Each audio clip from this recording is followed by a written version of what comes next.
नमस्कार दोस्तों, आप सभी का लॉ सीखो के दैनिक समाचार विश्लेषण में। तो चलिए आज हम एक ही आर्टिकल के बारे में बात करेंगे जो कि है थेरानोस के बारे में। थेरानोस कंपनी के बारे में ये आर्टिकल है। एलिजाबेथ होम्स के बारे में ये आर्टिकल है। क्या है इस आर्टिकल में, क्यों है ये इतना महत्वपूर्ण, डिस्कस करने के हिसाब से अगर आप फाइनेंस से जुड़ी हुई, कोई बैंकिंग से जुड़ी हुई या सेबी के एग्जाम देना चाहते हैं तो आपके लिए ये जानना बहुत ज़रूरी है, क्योंकि अपने आप में एक बहुत बड़ा फ्रॉड का केस ये सिलिकॉन वैली में हो चुका है, जिसमें हाल ही में एक वर्डिक्ट आया है। तो इस बारे में आज हम चर्चा करेंगे। तो चलिए मैं आगे बढ़ूँ उससे पहले मैं अपना परिचय करवाना चाहूँगा। मैं खुशवंत पवार। आप चाहे तो मुझसे ट्विटर और लिंक्डइन पर जुड़ सकते हैं, डिस्क्रिप्शन में आपको इसकी जानकारी मिल जाएंगी। अब आते हैं आज के हमारे MCQ के ऊपर। वह यह है कि कंपनीज एक्ट में कॉर्पोरेट सोशल रिस्पॉन्सिबिलिटी के संबंध में कौन सा निम्न में से सेक्शन है। आपका ऑप्शन ए है सेक्शन 4 CSR की बात करता है, ऑप्शन बी है 13(5) बात करता है, या ऑप्शन सी सेक्शन 135 या ऑप्शन डी सेक्शन 125। जो भी आपका उत्तर हो कमेंट बॉक्स में जरूर लिखिएगा। अब आते हैं हमारे आज के डिस्क्रिप्टिव क्वेश्चन की ओर। वो ये है, do you agree that startups specially based on technology and must disclose their methodology to avoid any frauds or malpractices। अर्थात क्या आप इस बात से सहमत है कि जो स्टार्टअप आ रहे हैं उन्होंने अपनी प्रौद्योगिकी के बारे में जानकारी देनी चाहिए, अपनी मेथोडोलॉजी के बारे में जानकारी देनी चाहिए, जिसको देखते हुए आगे चल के कोई फ्रॉड या मेल प्रैक्टिस ना हो सके।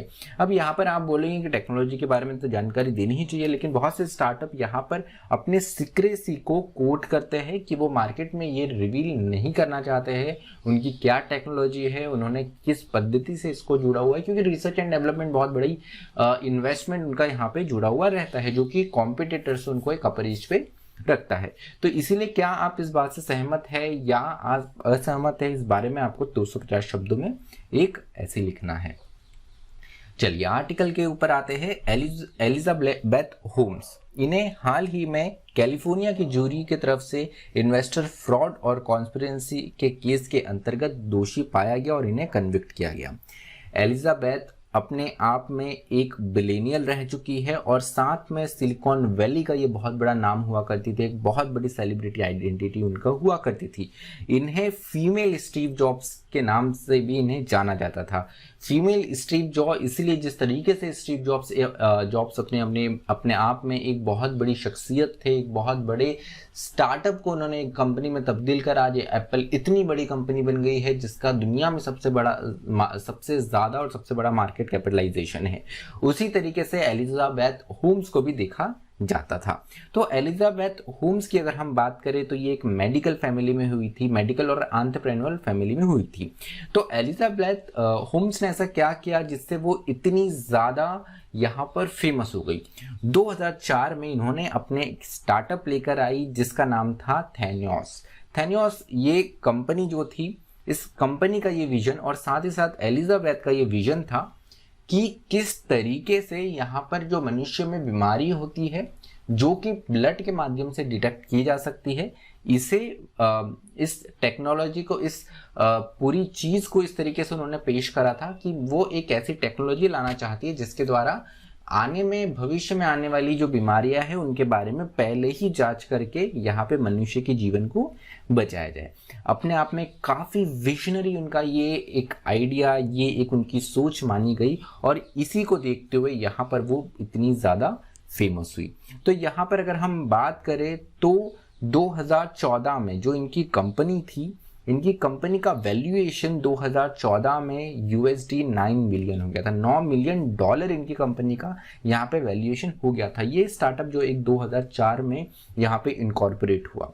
उसके अलावा यहाँ पे फोर्ब्स मैगजीन, इन्होंने होम्स को richest self made women with valuation of $4.5 million का भी यहाँ पर तमगा दिया था कि $4.5 बिलियन की संपत्ति रखने वाली ये सेल्फ मेड वुमेन बन चुकी है। तो यहाँ पर इन्होंने एक नैनो या इसे हम नैनो कंटेनर बोले, सामान्यतः 4 इंच का आपको टेस्ट ट्यूब देखने को मिलता है। तो यहाँ पे नैनो टेनर इन्होंने बनाया, एक नैनो कंटेनर बनाया जो कि केवल आधे इंच का हुआ करता था और इसमें ब्लड का सैंपल इकट्ठा किया जाता था और इस ब्लड के सैंपल को एक मशीन बनाई थी जिसका नाम था एडिसन मशीन। तो इस एडिशन मशीन में इस छोटे से ब्लड का जो सैंपल होता था इसको उस मशीन में जांच किया जाता था और ये मशीन बताती थी कि इस व्यक्ति को आगे आने वाले समय में कौन कौन सी बीमारी हो सकती है। इनमें ब्लड कैंसर भी और कैंसर के जो दूसरे प्रकार है वो भी शामिल थे। तो अपने आप में काफी ज्यादा रिवॉल्यूशनरी ये एक प्रोडक्ट बनाया था इन्होंने, ये एक एडिसन मशीन बनाई थी और साथ ही साथ नैनो कंटेनर बनाया था। अब यहाँ पर भविष्य में होने वाली बीमारियों से सिर्फ चंद जो हमारे ब्लड ड्रॉप्स हैं उनके माध्यम से आगे आने वाली जो बीमारियां हैं उससे मनुष्य सजग हो सकता था और ये अपने जो भी मेडिकल ट्रीटमेंट है वो जल्दी से स्टार्ट कर सकता था। इसके चलते हुए काफी जिंदगियां बच सकती थी। तो इनकी इस कंपनी ने काफी ज्यादा फंड मार्केट से रेस करा। इनकी कंपनी, जैसे मैंने नाम बताया, थेरानोस इनकी कंपनी का नाम था, इन्होंने फंड रेस करे। अब यहाँ पर अपने आप में इतनी कॉन्फिडेंस से भरी हुई एलिजाबेथ, साथ में इतना फैंटास्टिक आइडिया जो कि मनुष्य जीवन से में एक रिवॉल्यूशन ला सकता था, ये आइडिया वो उन्होंने पीच करा बड़े बड़े बिलीनियर्स के सामने, जिसमें रूपर्ट मॉर्डस, बेट्सी डेवॉस भी शामिल थे।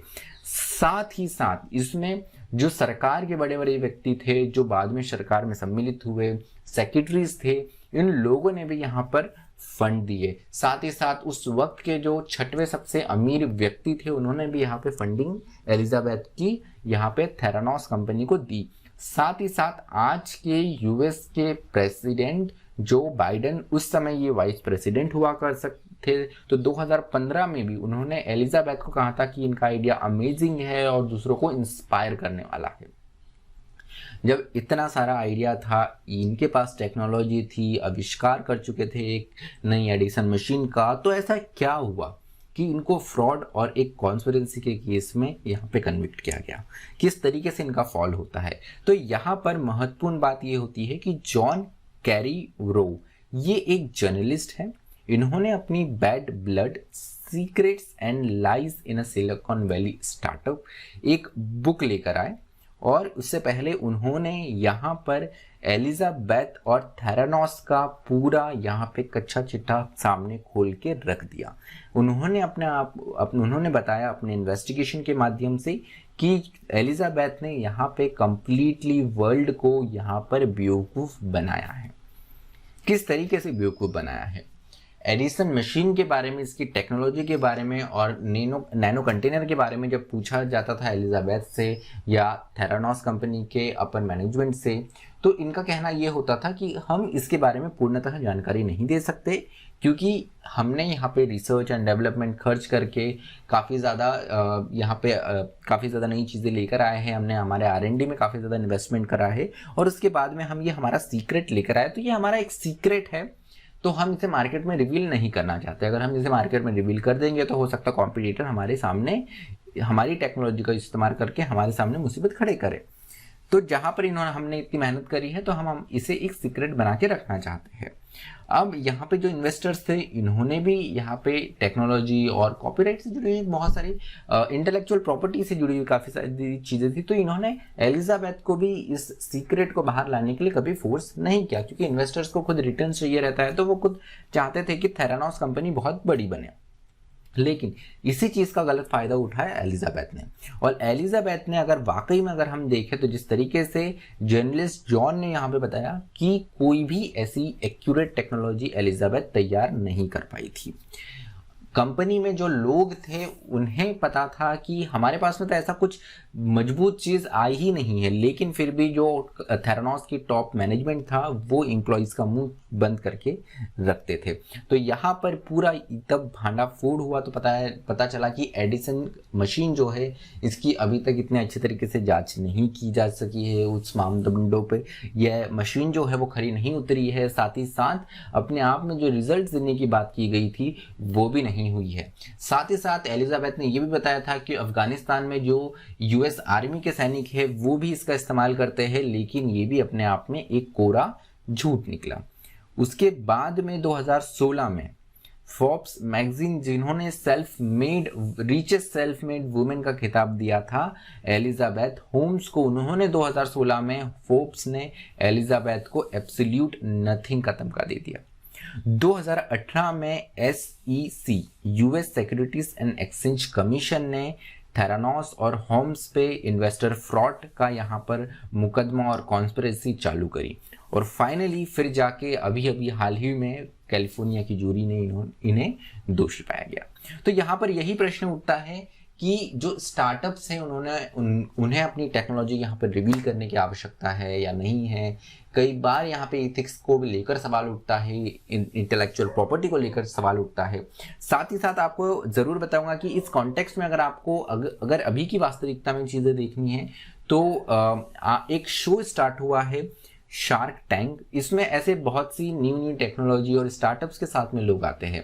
तो यहाँ पे जो जूरी होती है, जो फंडर्स, जो इन्वेस्टर्स होते हैं, वहाँ पर जो फंडिंग करने के लिए जो इन्वेस्टर्स होते हैं वो उनसे कई तरीके के सवाल पूछते हैं। कई बार टेक्नोलॉजी, उसकी मान्यता, उसको क्या रिकग्नाइज किया गया है अलग अलग संस्थानों के द्वारा, ये सारे प्रश्न उठाए जाते हैं। जिस प्रकार से US food and drug administration ने जब वास्तविकता में यहाँ पर जांच की एडिसन मशीन की और जो भी टेक्नोलॉजी डेवलप की गई, तो ये अपने आप में कुछ भी नहीं निकला और यहाँ पर ऐसा प्रूफ होने वाली कोई चीज नहीं निकली कि नया आविष्कार कुछ हुआ है, क्योंकि मशीन की एक्यूरेसी अपने आप में काफी ज्यादा कम थी, जो कि एक मानव जीवन के साथ में अपने आप में खिलवाड़ था। तो यहाँ पर यही एक प्रश्न उठता है। भारत के लिए भी एक बहुत बड़ी सीख है। हमारे देश में बहुत से नए स्टार्टअप्स आ रहे हैं। ये भारत की अर्थव्यवस्था के लिए, भारत के लिए बहुत अच्छी बात है, लेकिन फ्रॉड और कॉन्स्पिरेसी हमेशा से एक पहलू रहता है सिक्के का, जिसको लेकर हमें और हमारे देश को, हमारी सरकार को, हमारे सभी को सजग रहने की आवश्यकता है। तो चलिए, आज का विश्लेषण हमारा यही समाप्त होता है। आप चाहे तो हमसे ट्विटर और हमसे टेलीग्राम और इंस्टाग्राम के माध्यम से जुड़ सकते हैं। अधिक जानकारी के लिए आप लॉ सिको की वेबसाइट भी विजिट कर सकते हैं। मुझे सुनने के लिए आप सभी का धन्यवाद। Thank you. Stay tuned to law सिको।